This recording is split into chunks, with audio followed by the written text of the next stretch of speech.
Hi! In front of me is iPhone 15 and today I would like to show you how you can switch on or off adaptive brightness.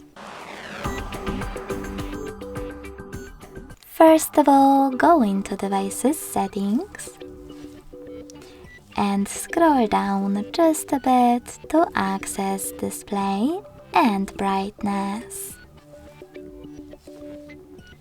Following that, scroll down and tap on the gray sweater next to True Tone feature, located under Brightness slider.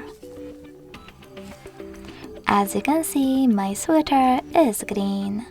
That means that True Tone is on, but you can always switch it off by hitting the same sweater again. Thanks so much for watching. If you enjoyed this video, don't forget to leave a like, comment and subscribe. Bye!